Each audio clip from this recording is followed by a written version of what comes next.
If you identify as being a chosen one on a healing journey, I'm going to share with you one of the single biggest things I ever did that helped me open up my heart. When it comes to being on a healing journey, in 2014, I tried to exit this reality, and that's when Archangel Michael appeared. So I know what it's like, and I know how easy it is to get consumed in a negative cycle of thinking. You have to make it your priority to protect your nervous system from your own negative thinking. When it comes to being a chosen one, what that simply means is someone who decides to awaken, go within, do some inner reflecting, discover what needs to be healed, begin the healing process, which is so much fun. While you're going through all that, you're having little weasels sending you black magic. So the whole process can be very fun, right?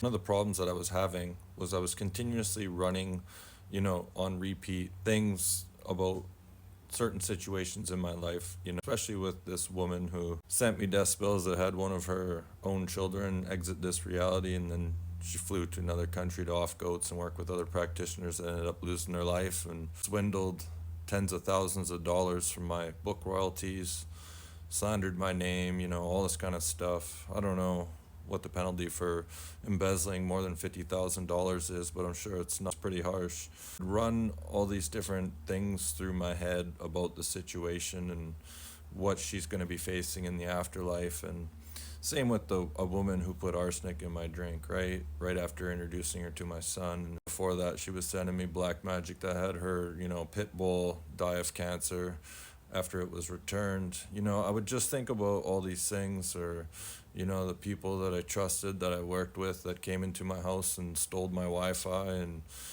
hacked my shit, and all these kind of scenarios would just run through my head. And I realized that it was making my nervous system a little out of whack. And so the greatest thing that I've ever done when it comes to opening up my heart, there's been many. Meditation's a good one for me.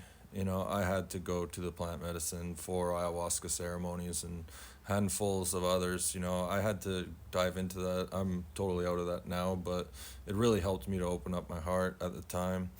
But one of the things that really helped me open up my heart even more is setting boundaries with my thoughts. Paying attention to your nervous system, see it as something outside of you, and be conscious of the thoughts that you're thinking and how they're making your nervous system feel. And once I started regulating that, it's only been like a month or so, ever since the eclipse, but ever since I started regulating my thoughts and paying attention to my nervous system, it's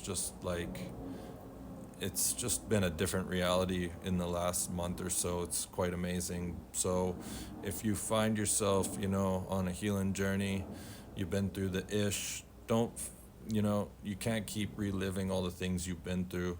You have to start focusing on your goal. What's your plan? What's your path? Where are you going? Where are you headed?